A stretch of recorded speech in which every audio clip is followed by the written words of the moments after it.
ನೇಹಾ ಹಿರೇಮಠ ಕೊಲೆ ಪ್ರಕರಣದ ಟ್ರಯಲ್ ಕೊನೆಗೂ ಕೂಡ ಆರಂಭ ಆಗಿದೆ. ಹುಬ್ಬಳ್ಳಿಯ 1ನೇ ಜಿಲ್ಲಾ ಸತ್ರ ನ್ಯಾಯಾಲಯದಲ್ಲಿ ವಿಚಾರಣೆ. ನೋಡಿ, ನೇಹಾ ಹಿರೇಮಠ ಕೊಲೆಯಾಗಿ 1 ವರ್ಷ, ಕೊನೆಗೂ ಕೂಡ ಟ್ರಯಲ್ ಆರಂಭ ಆಗಿದೆ.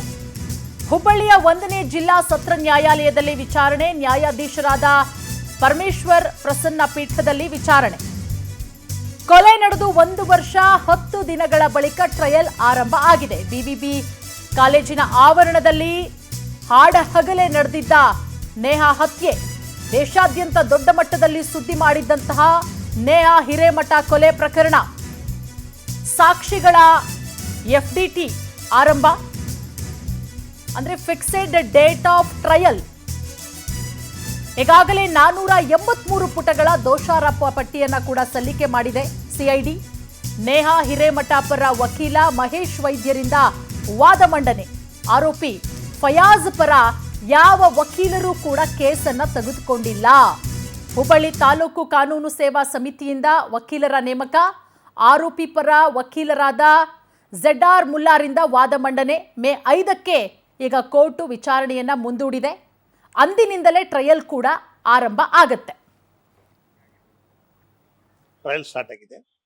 ಟ್ರಯಲ್ಗೂ ಕೂಡ ಡೇಟ್ ಫಿಕ್ಸ್ ಅನ್ನು ಮಾಡಿದ್ದಾರೆ. ಹೀಗಾಗಿ ಅವನೇನು ಹೈಕೋರ್ಟ್ನಲ್ಲಿ ಏನು ಅಬ್ಜೆಕ್ಷನ್ ಹಾಕಿದ್ದೆ, ಮತ್ತು ಇದನ್ನ ಸ್ಟೇ ತಗೊಂಡು ಬರಬೇಕು, ಮತ್ತು ಇಲ್ಲಿ ಇದನ್ನ ಟ್ರಾನ್ಸ್ಫರ್ ಆಫ್ ಸೂಟ್ ಹಾಕೊಂಡಿದ್ರು ಬೆಲ್ಗಾಮ್ಗೆ, ಅದು ಕೂಡ ಇವತ್ತು ನಿನ್ನೆ ರದ್ದು ಮಾಡಿ ಹೈಕೋರ್ಟ್ ಇವತ್ತು ಟ್ರಯಲ್ಗೆ ಡೇಟ್ ಅನ್ನು ಕೊಟ್ಟಿದ್ರು. ಆರೋಪಿನ ಕರ್ಕೊಂಡು ಬಂದು ಇವತ್ತು ಟ್ರಯಲ್ ಫಿಕ್ಸ್ ಮಾಡಿದ್ದಾರೆ. ಮತ್ತೆ 3/5ಕ್ಕೆ ದಿನಾಂಕ ಬಿದ್ದಿದೆ. ಇದರಿಂದ ನ್ಯಾಯಾಂಗದ ಮೇಲೆ ಈಗ ಒಂದು ನ್ಯಾಯಾಂಗದ ಪ್ರತಿಕೆ ಸ್ಟಾರ್ಟ್ ಆಗಿದೆ.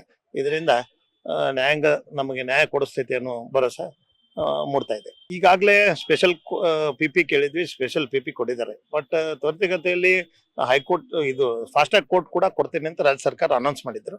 ಬಟ್ ಇನ್ನೂ ತನಕ ರಾಜ್ಯ ಸರ್ಕಾರ ಅದನ್ನ ಅನೌನ್ಸ್ ಮಾಡಿಲ್ಲ. ನಾನು ಮಾಧ್ಯಮ ಮುಖಾಂತರ ನಾನು ವಿನಂತಿ, ಇವತ್ತು ಆರೋಪಿನ ಏನದ ನೋಡ್ರಿ, ಫಿಸಿಕಲ್ ಪ್ರೊಡ್ಯೂಸ್ ಮಾಡಿದ್ರು. ಆಮೇಲೆ special public prosecutor Neha Hiremath ಪರವಾಗಿ ಏನ್ ಸ್ಪೆಷಲ್ ಪಬ್ಲಿಕ್ ಪ್ರಾಸಿಕ್ಯೂಟರ್ ಆಯ್ಕೆ ಆಗಿದಾರಲ್ಲ, ಅವ್ರ ವಿಡಿಯೋ ಕಾನ್ಫರೆನ್ಸ್ ಮುಖಾಂತರ ಅಪಿಯರ್ ಆಗಿ ಎಲ್ಲಾ ಮೆಟೀರಿಯಲ್ಗಳು ಮತ್ತು ಅದಕ್ಕೆ ಕೇಸಿಗೆ ಸಂಬಂಧಪಟ್ಟಂತ ದಾಖಲಾತಿಗಳನ್ನೆಲ್ಲವನ್ನು ಏನದ ನೋಡ್ರಿ ಮಾರ್ಕಿಂಗ್ ಮಾಡಿದ್ರು.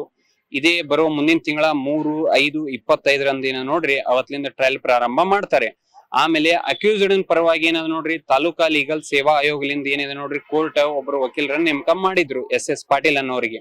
ಈಗೇನದ ನೋಡ್ರಿ ಆರೋಪಿ ಮತ್ತೆ ಪುನಃ ಇಂದ ಏನಿದೆ ಆರೋಪಿ ಏನಿದಾನೆ ಅವ್ರ ಪರವಾಗಿ ಆಯ್ಕೆಯಾದಂತ ವಕೀಲರನ್ನ ಚೇಂಜ್ ಮಾಡಿ ಈಗ ಮುಲ್ಲಾ ಅನ್ನೋ ಮತ್ತೊಬ್ರು ವಕೀಲರನ್ನ ವಕಾಲತ್ ಹಾಕ್ಸಿದಾನೆ ಬೆಳಗಾವಿ ಮೂಲದವ್ರು. ಇವತ್ತು ಈ ಬಗ್ಗೆ ಮತ್ತಷ್ಟು ಮಾಹಿತಿ ಕೊಡ್ತಾರೆ ನಮ್ಮ ಪ್ರತಿನಿಧಿ ರವಿಕುಮಾರ್. ಈ ಬಗ್ಗೆ ಸಾಕಷ್ಟು ಸಾರ್ವಜನಿಕ ವಲಯದಲ್ಲೂ ಕೂಡ ಆಕ್ರೋಶ ವ್ಯಕ್ತವಾಗಿತ್ತು. 1 ವರ್ಷ ಆಯಿತು ನೇಹಾ ಹಿರೇಮಠ ಕೊಲೆಯಾಗಿ, ಆರೋಪಿಗೆ ಇನ್ನೂ ಕೂಡ ಶಿಕ್ಷೆಯಾಗಿಲ್ಲ ಅಂತ ಹೇಳಿ. ಕೊನೆಗೂ ಕೂಡ ಸತ್ರ ನ್ಯಾಯಾಲಯದಿಂದ ವಿಚಾರಣೆ ಆರಂಭ ಆಗಿದೆ. ಇವತ್ತು ಕೋರ್ಟಲ್ಲಿ ಏನೆಲ್ಲ ವಾದ ಪ್ರತಿವಾದಗಳಾಯಿತು ಅಂತ ಹೇಳಿ ರವಿಕುಮಾರ್.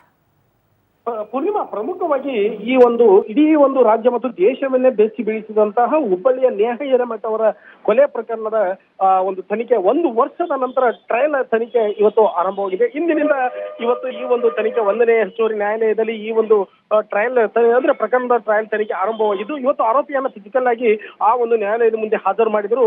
ಪ್ರಮುಖವಾಗಿ ಇವತ್ತು ಫಯಾಜ್ ಈ ನ್ಯಾಯಾಲಯದ ಮುಂದೆ ಪ್ರಕರಣವನ್ನ ನಮ್ಮ ಜಿಲ್ಲೆ ಅಂದ್ರೆ ಅವರು ಜಿಲ್ಲೆ ಆಗಿರುವಂತಹ ಬೆಳಗಾವಿಗೆ ವರ್ಗಾವಣೆ ಮಾಡಬೇಕು ಎಂಬುದು ಪ್ರಮುಖವಾದ ಬೇಡಿಕೆಯನ್ನ ಈ ನ್ಯಾಯಾಲಯಕ್ಕೆ ಇಟ್ಟ. ಮತ್ತು ಈ ವಿಚಾರ ಕುರಿತಂತೆ ಕೂಡ ಅಂದ್ರೆ ಫಯಾಜ್ನ ಪರವಾಗಿ ಮುಲ್ಲಾ ಎಂಬವರು ವಕೀಲರು ಕೂಡ ನ್ಯಾಯಾಲಯಕ್ಕೆ ಅರ್ಜಿಯನ್ನು ಸಲ್ಲಿಸಿದ್ದಾರೆ.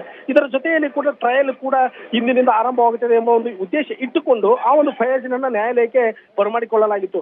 ಆದರೆ ನ್ಯಾಯಾಲಯದಲ್ಲಿ ಇವತ್ತು ಎಲ್ಲವುಗಳನ್ನ ವಾದ ವಿವಾದಗಳನ್ನ ಮತ್ತು ಎಲ್ಲವುಗಳನ್ನ ಆಲಿಸಿದಂತಹ ನ್ಯಾಯಾಧೀಶರು ಬರುವ ತಿಂಗಳ 5ನೇ ತಾರೀಕಿಗೆ ಟ್ರಯಲ್ ಅನ್ನು ಆರಂಭ ಮಾಡುವುದಾಗಿ ಹೇಳಿ ಆ ಆದೇಶವನ್ನು ಮುಂದಿಟ್ಟಿದ್ದಾರೆ. ಹೀಗಾಗಿ ಇವತ್ತು ಕೂಡ ಪ್ರಮುಖವಾಗಿ ಫಯಾಜ್ ಕೂಡ ಅವನ ಪರವಾಗಿ ವಕೀಲರು 2 ಪ್ರಮುಖವಾದಂತಹ ಅರ್ಜಿಗಳನ್ನ ನ್ಯಾಯಾಲಯದ ಮುಂದೆ ಇಟ್ಟಿದ್ದಾರೆ.